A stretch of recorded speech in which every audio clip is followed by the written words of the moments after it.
ये तो मेरे भाग्य में आज आपकी सेवा लिखी है। मेरा सौभाग्य है कि भक्तों का दर्शन करने का अवसर मिला है। अरे हम तो भगत हैं।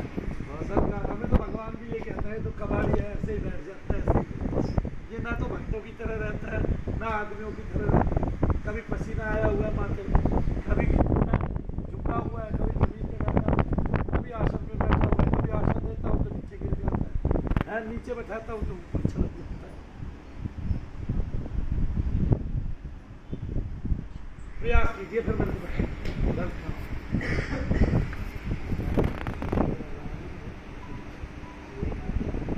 यहाँ होता था सबसे। कहीं घूमने गए थे कल? कहाँ पे? इसको आज गए थे तो इस्कॉन गए थे। हाँ, मैं अंदाज़ा लगा ही रहा था आपका।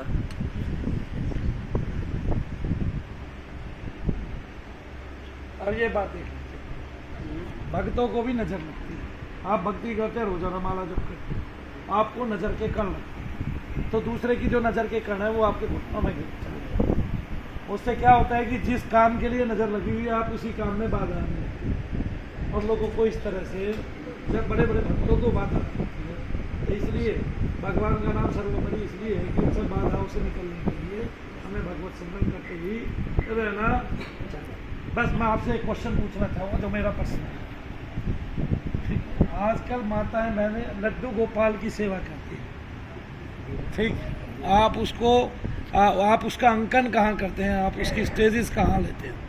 क्या उनको इस तरह सेवा करनी चाहिए कि नहीं करनी चाहिए? सेवा ठाकुर जी को ये सेवा करना कोई अपराध नहीं है। नहीं, वो ठीक है। जैसे वो लोग, लेकिन लड्डू गोपाल का सेवा थोड़ा सा टफ ही है। हाँ, जितना लोग सरल ले लेते हैं उतना है नहीं। उतना है नहीं। हाँ। जैसे भगवान के लड्डू गोपाल का सेवा का मतलब ये है कि जैसे अपना बिल्कुल अपना जो छोटा बच्चा है, हाँ, सेम। बिल्कुल सेम, हर समय माँ को चिंता रहता है कि हमारा बेटा क्या नाम है, उठा कि नहीं उठा, खाया कि नहीं खाया, भूख लगा होगा, दूध नहीं पिया, एक एक क्षण याद करते हैं, है कि नहीं? वैसे लड्डू गोपाल को ध्यान रखना होता है। वो लोग सरल ले लेते हैं, लेके घूमते रहते हैं या जो भी, लेकिन उतना सरल है नहीं वास्तव में। उसको बहुत ध्यान से सेवा करना चाहिए हर समय। जैसे वही मैं बताया ना कि जैसे अपने बच्चों को याद करती हैं माँ, वैसे ध्यान रखना है। जब आप भगवान का श्रृंगार अपने हाथों से करते हैं तब क्या विषय मन में आते हैं, तब क्या संकल्प मन में आते वो हैं? समय तो मैं तो यही सोचता हूँ, अपना मैं भाव बता रहा हूँ कि मैं इतना सुंदर सजाऊं। हाँ। अब मेरे पास वास्तव में क्षमता नहीं है सजने का। हाँ। ये तो जब हम जाते हैं ना भगवान के सामने जाते हैं तो पहले गुरु को प्रणाम करते हैं। गुरु को प्रणाम करते हुए, स्तुति करते हुए उनसे प्रार्थना करते हैं कि गुरुदेव, हमारे पास तो उतना क्षमता नहीं है कि हम ठाकुर को स्पर्श कर सकें, सेवा कर सकें। ये तो आपके कृपा से हमको सेवा का माध्यम बना है और सेवा मिल रहा है, तो ऐसा हमारे अंदर प्रेरणा दे दीजिए। राधा रानी से प्रार्थना करते हैं, भगवान कृष्णा से प्रार्थना करते हैं कि ठाकुर जी ऐसा हमको प्रेरणा दीजिए कि जो बहुत अच्छा से अच्छा हम श्रृंगार कर सकें। ठाकुर जी का क्या नाम है कि बहुत अच्छा से अच्छा श्रृंगार कर सकें कि लोग जो देखें उसको अच्छा लगे, ठाकुर जी का विग्रह। तो इस भाव से हम सजाते हैं और भगवान सज जाते हैं। सज जाते हैं और लोग कीर्तन करते हैं, संकीर्तन करते हैं, कीर्तन करते हैं, हाँ, तो भगवान भी झूमने लगते हैं, बिल्कुल नाचने लगते हैं। बिल्कुल नाचने भगवान लगते कहते हैं, हैं सबके कि बीच में घुस के नाचने जहाँ लगते हैं। हमारा कीर्तन होता है, हाँ, वहाँ मैं उपस्थित वहाँ तो मैं रहता हूँ। उपस्थित रहता हूँ। इसलिए प्रभुपाद जी महाराज ने जब हनुमान जी, जब भगवान श्री राम जब सबको लेकर जाने लगे साकेत, हाँ, तो भगवान श्री राम बोले कि सभी लोगों को लेकर चलना है, साकेत चलना है। हाँ, तो हनुमान जी जा कर के किनारे साइड में कोने में छिप गए। तो जब सब लोग बैठ गए विमान पे, तो भगवान बोले हनुमान कहाँ है? तो हनुमान तो कहीं है नहीं, दिख ही नहीं रहे थे। तो बोले हनुमान किधर है, हनुमान किधर है? तो देखने लगे तो कोने में जाके हनुमान जी बैठे। बोले कि हनुमान तुम यहाँ क्यों बैठे हो? सभी लोग साकेत जाना चाहते हैं, तुम क्यों नहीं जाना चाहते? बोले प्रभु, जो चीज़ यहाँ मिल रहा है ना वो साकेत में नहीं मिलेगा। बोले ऐसा क्या? जब जहाँ मैं हूँ वहाँ क्या नहीं मिलेगा? बोले कि यहाँ भगवत कथा मिलता है, कीर्तन मिलता है, आपके प्रेम मिलता है, ये चीज़ वहाँ भगवत कथा सुनने को नहीं मिलेगा। वहाँ सेवा तो मिलेगा लेकिन भगवत कथा नहीं मिलेगा। तो भगवान श्री राम बोले कि हनुमान तुम दो तरह से दोनों जगह रहोगे, यहाँ भी रहोगे और मेरे साथ भी चलोगे, और जहाँ संकीर्तन होगा, जहाँ भगवत कथा होगा, जहाँ हमारा गुणगान होगा, वहाँ पहला नंबर तुम उपस्थित रहोगे। तो आज भी जहाँ भले हम लोगों को दिखाई नहीं देता है, क्योंकि हम लोगों का नेत्र तो बिल्कुल ऐसा है ना, वो तो नेत्र है नहीं, तो जहाँ भी कीर्तन होता है, हरि गुणगान होता है, वहाँ हनुमान जी, दूसरा कोई हो ना हो, हनुमान जी उपस्थित। लेकिन हम उस बात को मान लेंगे ऐसे, क्योंकि तुलसीदास जी ने एक बार सवेरे सवेरे जब वो शौच के लिए जाया करते थे, तो वो बचा हुआ जल जो है एक पौधे में डाल दिया करते थे। तो एक बार तुलसीदास जी कहते हैं, वो वहाँ पे वृक्ष पे एक प्रेत रहता था, वो प्रसन्न हो जाता है तुलसीदास जी से, और तुलसीदास जी को कहता है मांगो तुम क्या मांगते हो मुझसे, मैं प्रसन्न हूँ भाई, मैं प्रेत हूँ, और तुम जो चाहोगे वो मैं तुम्हें दूंगा, जो मेरी क्षमता है। तो वो कहता है मुझे तो भगवान राम के दर्शन चाहिए। वो कहता है राम के तो नहीं बता सकता, लेकिन हनुमान जी के मैं बता सकता हूँ। मेरी क्षमता तो नहीं है वहाँ जाने की, लेकिन मुझे ये पता है कि वहाँ पर वेश बदल कर, बूढ़े का रूप रखकर वहाँ पर हनुमान जी जरूर आते हैं कथा सुनने, इसलिए तुम जाओ, ऐसे पकड़ कर लो। तो तुलसीदास जी ने पकड़ कर लिया। तो वो तो जब प्रेतों को भी दिखता है, हमें ना भी दिखे, प्रेत तो सूक्ष्म है, उसको तो दिख रहा है, और जो दिख रहा है तो वो पकड़ लेंगे। वैसे भगवान कहते हैं देवताओं को पूजोगे देवता मिलेंगे, भगवान कृष्ण गीता में कहते हैं पितरों को पूजोगे पितर मिलेंगे, प्रेतों को पूजोगे प्रेत मिलेंगे। और अर्जुन जो जिसको भी पूछता है, मैं उसकी श्रद्धा को वहीं पे स्थापित कर देता हूँ। आप इस बात को कैसे लेते हैं कि 18वें अध्याय में भगवान ये कह रहे हैं तू सब धर्मों को छोड़कर मेरी शरण में आ जा। सब धर्मान् परित्यज्य मामेकं शरणं व्रज अहम तं सर्व पापेभ्यो मोक्षयिष्यामि। तो इस बात को कैसे लेते हो, क्या हमें सब कुछ छोड़कर भगवान की शरण लेनी चाहिए? देखिए इसमें बात ऐसा है, सब धर्म कहाँ छोड़ने को भगवान, ये धर्म छोड़ने को नहीं बोले हैं, भगवान ये बोले हैं कि हमारे शरण में रहोगे तो सारा पूर्ति हो जाएगा, क्योंकि भगवान से ही सब कुछ है। जो मान लीजिए कि जैसे उदाहरण के तौर पे, जैसे तुलसी के पौधा है, गमला है, तो अगर हम चाहें कि एक पत्ता को कॉटन गीला करके एक एक पत्ता को धोते रहेंगे और जड़ में पानी नहीं डालेंगे, तो एक दिन ऐसा आएगा कि तुलसी के पौधा सूख जाएगा। लेकिन अगर पत्ता को न साफ कर जड़ में हम पानी रोज डालेंगे तो बिल्कुल पत्ता को कोई धोने की उतना आवश्यकता नहीं है, सारा हरा भरा रहेगा। तो उसी तरह से भगवान कहते हैं कि जब हमको पूजा करते हो तो सब तृप्त हो जाता है। जैसे उदाहरण के तौर पे, जैसे अगर हम भोजन करते हैं पेट में, तो यहाँ नख को भी भोजन मिल रहा है कि नहीं? अगर थोड़ा सा चावल लेके यहाँ डालें, थोड़ा यहाँ डालें, पेट में न डालें तो ये सब सूख जाएगा। उसी तरह से भगवान श्री कृष्ण के भजन करते हैं, भगवत गीता आप जैसे पढ़ते हैं, तो उसमें कुछ बाकी नहीं रहा, सारा देवी देवता सारा प्रसन्न रहते हैं, खुश रहते हैं। महाराज अभी हम बात कर रहे हैं, लगभग कितने मिनट हो गए होंगे? 10-15 मिनट। तो 15 मिनट से आप पता है आपको, आप घुटने मोड़ के बैठे हो, पालतू मोड़ के बैठे हो। प्रभु बहुत बहुत आराम मिला है, बहुत आराम। मैं ये बात कहलाना चाहता हूँ, वैसे तो पहले इस्कॉन से 3 लड़के मेरे पास आए हैं, बच्चे थे, वो कम उम्र के थे, नादान उम्र के थे। आप पहले इस अवस्था में हैं जिनकी कुछ उम्र जो है वो दृढ़ है, और उस दृढ़ उम्र में मैं ये बताना चाहता हूँ कि कोई भी भक्त हो और कोई भी हो इस संसार में, कुपित वायु किसी को भी परेशान कर सकती है। जब बड़े बड़े भक्तों को कुपित वायु ने परेशान किया है, जिनके नाम जो है हमारे ग्रंथों में अंकित थे, तो और जिनके नाम स्वयं जो है 18 पुराण में वेद व्यास जी ने लिए हैं, ऐसे कई ऋषि हुए हैं जिनको कुपित वायु ने परेशान किया।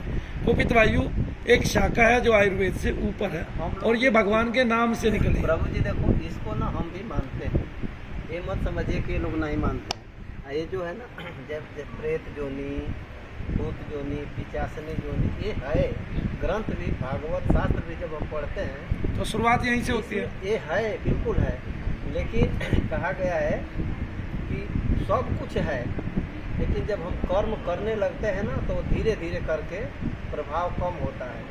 लेकिन ये नहीं हम कह सकते हैं कि सब कुछ है ही नहीं, ये नहीं कह सकते। तो है सब नहीं, कुछ वो है। तो हरिवंश पुराण में जिक्र आया है। श्रीमद् भागवत कथा प्रेत के उद्धार से शुरू होती है, उसको नकारेगा कौन? हरिवंश पुराण में भगवान कृष्ण जो है वो दामोदर या घंटाकर नाम के प्रेत से लड़ते हैं, युद्ध करते हैं बकायदा, तो उसको नकारेगा कौन? और भगवान शंकर के तो गण ही प्रेताधिक है, राक्षसाधिक है, तो वो भी उसको कौन नकारेगा?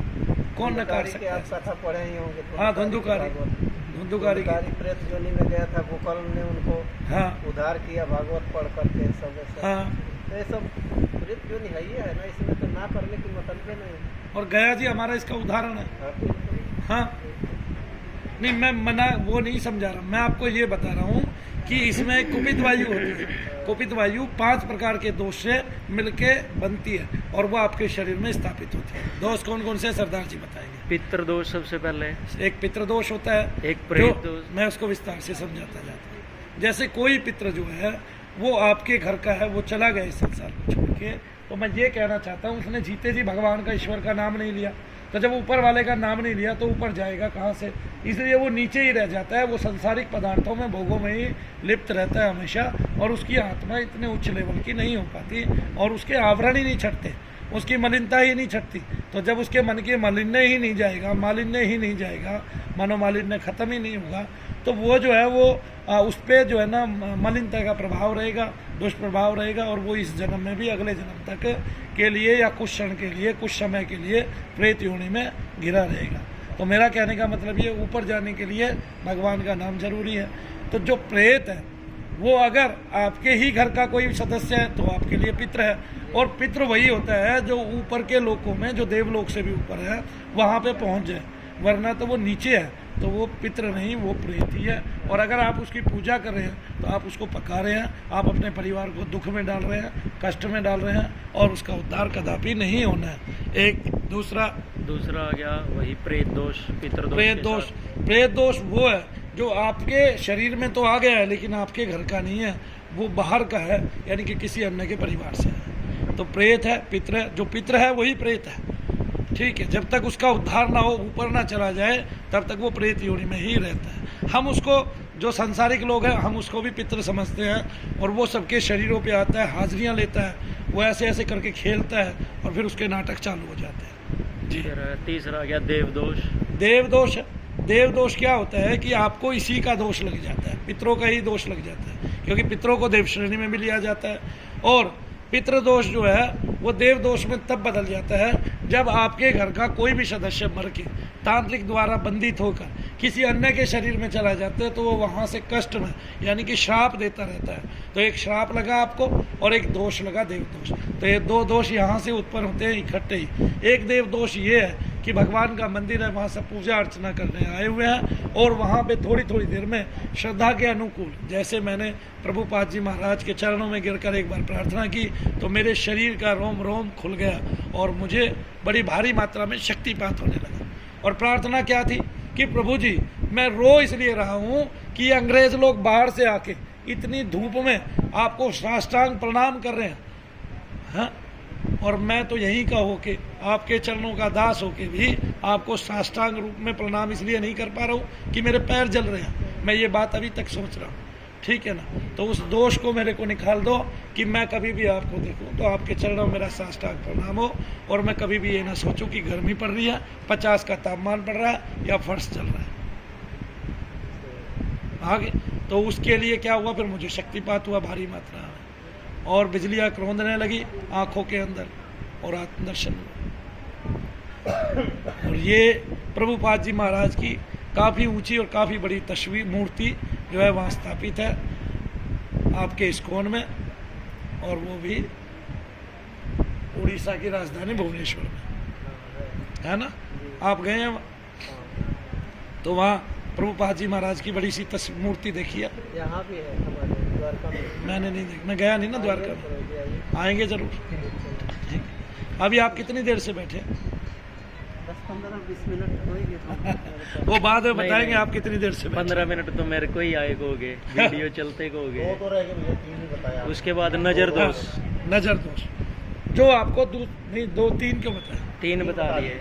पितृ बताया, पितृदोष बताया, देव दोष बताया, प्रेत दोष बताया, अब नजर दोष आ गया। नजर दोष आ गया, लास्ट आ गया है ना भाई? नहीं नहीं लास्ट, इसके बाद अभिशाप भी है। अभी श्राप तो फिर लगता ही है, श्राप तो कोई भी दे सकता है आपको। श्राप तो आपको पुरखों से भी चला आ सकता है नजर कि दोष आपने तो- एक परिवार का पानी रोक दिया, आपने किसी के खेत में आपने जाना रोक दिया, कोई संसार की पगडंडी आपने रोक दी कि जिसपे एक रास्ता था, मार्ग से होके लोग जाते थे, आपने उसको रोक दिया और उसके लिए क्षमा प्रार्थना भी नहीं की, तो वो अभिशाप हो गया, वो श्राप हो गया। और जो नजर दोष है वो तो ऐसे है कि आप किसी की भगवान भी का नजर श्रृंगार लग कर जाती रहे है। हैं और सामने वाला भी बेशक भक्ति है, लेकिन वो ये सोच रहा है कि इनका श्रृंगार मैं भी करूं और इनसे ये मौका छूट जाए और मुझे नंबर ही नहीं आएगा मेरा, ये इतना अच्छा श्रृंगार करते रहेंगे। तो उसकी यहाँ से एक कण निकलेगा, आपके चरणों में पैरों में घुस जाएगा और घुटने पे आके बैठ जाएगा और आप फिर वही काम नहीं कर पाएंगे जो आपके लिए सबसे ज़्यादा प्रिय है। संसार में प्रिय है। तो आप उसी के पीड़ित हैं जो नज़र दोष है। आया समझ में? तो इसलिए मैं पहली बार में आपको इतना आराम दे पाया कि आप जो है मेरे सामने पालती मार के बैठे रहिए, जो आपके लिए बहुत लंबे समय से दुर्लभ है। मैंने अपने विचार को समझा दिया। अब आप चलिए थोड़ा सा टहलिए, तब तक हम संकीर्तन करते हैं जी। हरे रामा राम रामा हरे हरे कृष्णा। बटन बंद करना। रामा हरे रामा राम रामा हरे हरे हरे कृष्णा कृष्णा कृष्णा हरे हरे।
कहाँ से आए भैया?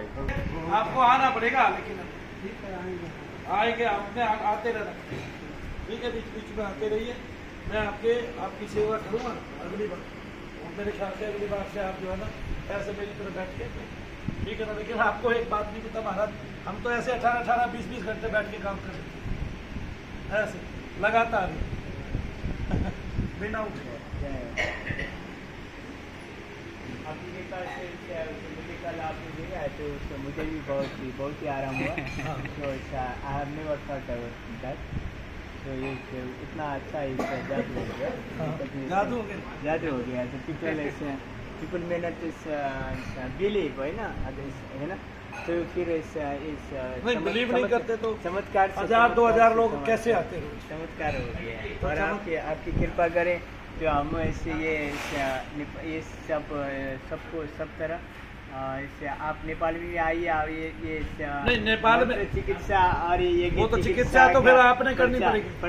प्रचार इसका प्रचार करें ताकि लोग ये विज्ञान के नाम से, ये डॉक्टर का नाम से, ये वो बहुत ये लोग मॉडर्न हो गए ना, ये वैदिक ये मंत्र और ये सारे चीज़ों को मानते नहीं है लोग। बहुत पढ़े लिखे हो गए, मॉडर्न हो गए है ना। हाँ। तो इसमें पैसा डॉक्टर को 20 लाख 25 लाख खर्च करते हैं तो फिर भी से माथे में हाथ डाले बैठते हैं। हाँ। तो उनको कोई प्रगति नहीं होता, उन्नति नहीं होता। ये थोड़ा सा ये मंत्र चिकित्सा और एक चिकित्सा से इतना अच्छा एक कमाल होता है, चमत्कार होता है, लोग विश्वास ही नहीं करते। देखे दुर्भाग्य कैसा है हम बस हमारे भारतवर्ष की, है ना। अच्छा, एक बात बताओ, हमारा ये तो मेडिकल एसोसिएशन वाले हैं, ये मंत्री बदलवाते, स्वास्थ्य मंत्री, मेडिकल जो एमबीबीएस की जो संस्था थी। विषय बात है। हमारा निवेदन है आपकी चरण में, प्रार्थना है कि नेपाल में भी आप पधारे। महाराज मैं नेपाल में आऊंगा और आप ही लोगों को सिखा के आ जाऊंगा, आप ही लोग करते रहना। मंत्र ठीक है ना। और जिसको ठीक करो उसको ये बोल देना भाई तू सारी जिंदगी ना ले तो 2 साल तक तो हरे राम हरे कीर्तन करना ही करना। और एक चिकित्सा मंत्र चिकित्सा का इसका एक ब्रांच करे तो मनु भैया का तो हम भी स्वागत करें। ये नेपाल का लोगों का भी ये फायदा पहुँचे। हम उनका नेपाली सब जो इनोसेंट लोग हैं जो ज्यादा ये आधुनिकता नेपाल वाला तो बहुत ज्यादा ये सारा मॉडर्न अज्ञान में, ये आधुनिकता के अज्ञान में जो फंस गए, ये आधुनिकता के ये मॉडर्निज्म का ये अंधकार के कुएं में फंस गए, उनको निकालें ताकि ये मंत्र चिकित्सा भाई ये बस बहुत सरल और आराम से इनका ये चमत्कार देखो साथ के साथ और परमात्मा से और जुड़ना। हाँ अभी का देखो महाराज, और विज्ञान कैसे फैल होता है, मैं यहाँ मारता हूँ, वो मारने से दर्द कम होता है, जबकि मारने से दर्द बढ़ना चाहिए। बढ़ना चाहिए। फिर और चिकित्सा कैसे फेल होती है, बाकी वो फेल नहीं होती, वो अपनी जगह पास है, बशर्ते उनके अपने पेशेंट हो। लेकिन जब आप चीज कोई है शरीर के अंदर और उसको निकालने की कुछ और कोशिश करते हैं तो वो कभी नहीं निकलती। उपित वायु देखने में नहीं आती है। और सबसे बड़ी बात, आपने साइंस से हम भी बाहर नहीं है, भगवान भी साइंस ही है। ठीक है, भगवत जो शक्ति है वो साइंस ही है, एक तरह से वो संपूर्ण रूप से साइंस है। आपने विज्ञान, हाँ ये भगवत तत्व का ये तो विज्ञान ही बताए। भगवत तत्व विज्ञान, हाँ ये भगवत तत्व का विज्ञान है तो कोई समझते नहीं है, समझते नहीं है। ये तो इसे बुजुर्ग लोग करते हैं, ये तो भगवत तत्व महाविज्ञान, महाविज्ञान ये महाविज्ञान को समझते नहीं है। और ये रूढ़ी ये सब तो मैंने कोरोना के टाइम में एक कमेंट पढ़ने को मिला था उसमें कि इतना सारा ऐसे बाबा जी ये वो सब तो कोरोना को तो कोई वही ठीक कर नहीं पाया। ये सारा इनका ये पाखंड या तो बंद करो या कोरोना को ठीक करो, ये बता रहे थे। मैंने उनका क्या निवेदन करके कमेंट करके भेजा कि ये सारा डॉक्टर है, इतना सारा हॉस्पिटल है, उनका तो काम ही ये बीमार को बीमारी को खत्म करना, बीमार को खत्म करना है। ये सारा ये पाखंड बंद करो, हॉस्पिटल बंद कर दो, ये डॉक्टर पे बेकार उनको टैक्सी ड्राइवर बना दो, ये क्या काम है बेकार का। ये उनका तो ठेका है, उनका ठेका है कि उनका ये बीमारी ठीक करने का। ये बाबा का साधुओं का तो इनका तो नहीं है, हमारा तो लोकल लेने का काम है, लोकल लेने का काम है। बीमारी ठीक करने का साधुओं का ठेका थोड़ी नहीं। महाराज देखो, मैं तो साधु भी नहीं हूँ, चलो सामान्य सा ग्रस्त हूँ और छोटे से नगर में रहता हूँ। आप बहुत बड़े। अभी आप देखो तो सही है भाई, मैंने 500 ऑपरेशन कर दिए। बहन जी आप पहले आई थी मेरे पास, आपको कुछ आराम है? नहीं आराम है। तो पहली बार में जिसको आराम लग रहे हैं हमारा डॉक्टरों के पास कहाँ जाके पहली बार में। अच्छा, और 500 के करीब सर्वाइकल बिल्कुल खत्म हो गए। सुनिए उनसे ध्यान से, पहली बार में चक्कर आते थे, नींद कम आती थी, नींद आती नहीं थी और चक्कर आते थे और सिर में दर्द होता था। कितने साल से दवाई खा रही थी? मैं तो 25 साल से खा रही हूँ। 25 साल से दवाई खा रही थी। और सर्वाइकल ऐसा आता था, मैं चक्कर आके और ये लगता था मैं मर जाऊंगी या बचूंगी नहीं। इन्होंने उस दिन मेरा हथौड़ा मारे थे, उसी से मुझे सही आराम बहुत मिला है। लेकिन हथौड़ा मारने से तो दर्द बढ़ते हैं, तेरे घर नहीं, मेरा तो बिल्कुल चक्कर वगैरह सारे खत्म हो गए। लीजिए महाराज। और पूरे दिन में ऐसी जो माताएं बहनें जिनके मैंने ऑपरेशन सक्सेसफुल किया है, घुटनों के, कमर के और सर्वाइकल के। अब डॉक्टर जाएगा कहाँ? डॉक्टर की मशीनें क्या होगी? विफल होगी। क्यों? क्योंकि वह कुपित वायु को मशीन से निकालने की कोशिश करता है, शरीर को काट के निकालने की कोशिश करता है, और शरीर में जो आपके ओरिजिनल अंग है, जैसे अब महात्मन जो है ऑपरेशन करा लेते तो उनके प्लास्टिक के या कोई भी अन्य धातु के डाल दिए जाते। अब अपने तो नहीं रहते ना जो ईश्वर ने दिए। ईश्वर ने हमें ग्रहों के अनुकूल भी 120 वर्ष के लिए ये शरीर दिया है। और आप देख सकते हैं प्रभुपाद जी ने जब ब्रह्मलीन हुए तब ये बताइए मुझे, कृष्ण लीन हुए तब ये बताइए मुझे, क्या कहते हैं कि उन्होंने कितने वर्ष में शरीर छोड़ा? 81 में। और गुरु जी ने, श्री प्रभुपाद जी ने,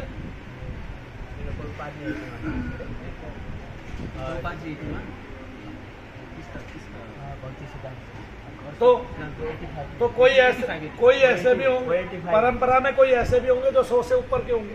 120 साल के जगन्नाथ दास बाबा जी हमारे है ना? हाँ, जगन्नाथ बाबा जी महाराज थे, वो 120 वर्ष के थे। 120 तो वर्ष प्रभु जी ने हमें शरीर जो दिया, वो केवल एक गिलास छाछ पीते थे। 1 गिलास छाछ पीते थे, 120 वर्ष तक रहे। 120 वर्ष तक। हाँ, कोई ऐसे परंपरा में कोई ऐसे महात्मा थे जिन्होंने कई सौ साल तक जो है शरीर को रखा और क्या कहते हैं लोगों को भजन सुनाया, भजन किया। अब मैं आपको बता रहा हूँ, यही बात बता रहा हूँ कि ग्रहों के अनुकूल हमें 120 वर्ष के लिए शरीर मिला है। अब वो हम उस शरीर को कैसे सहेज के रखते हैं और कैसे नहीं करते हैं, ये हमारे हाथ की बात है।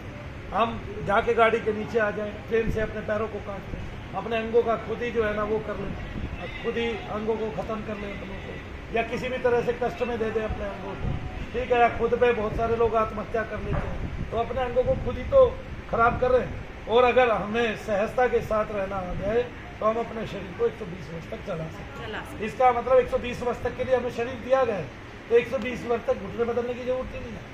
तो जब आज देखिए मेरे पास एक 70 साल की महिला आती है और मैं उसको 3 से 4 बार उछालता हूँ, उछलो। जिन घुटनों के लिए डॉक्टरों ने कह दिया कि आपको बैठे रहना है, कभी उठना ही नहीं है, आपको हिलना नहीं है, आपको ये काम नहीं करना है, आपको नीचे नहीं बैठना जमीन पे, आप घुटने टेक के नहीं बैठते। पहले तो हम पालथी लगवाते हैं और फिर उछाल के दिखाते हैं, उछलो अपने पैरों से। तो फिर वो 10-10, 15-15 साल और जो है अपने घुटनों से काम करते हैं, अच्छा लगता है, आनंद आता है। और कितने सारे ऑपरेशन हमने टाल दिए 2 से 3 महीने के अंदर। ये प्रभु की बड़ी महिमा। गोपाल हरे आपकी ये आपकी ये सेवा, ये भगवत सेवा, ये भक्तों का नहीं, भगवत सेवा तो आज हुई है मुझसे। ये महात्मा के जो है ना पग ठीक हुए हैं, अब वो अपनी सेवा करेंगे तो मुझे कुछ ना कुछ फल मिल जाएगा। आशीर्वाद तो देंगे ना जब ऐसे बैठेंगे। भगवान आशीर्वाद देंगे, भगवान कृपा कल्याण करेंगे, मंगल करेंगे। और सबका ये जो ये दुखी गरीब लोग ये सर्वसाधारण जितने भी है उनका भी आत्माओं का आशीर्वाद मिलेगा, उनका भी आशीर्वाद मिले, उनका भी आशीर्वाद मिलेगा। तो आपका इस भगवान का कल्याण। आनंद आ गया, आनंद आ गया, आपके आनंद की।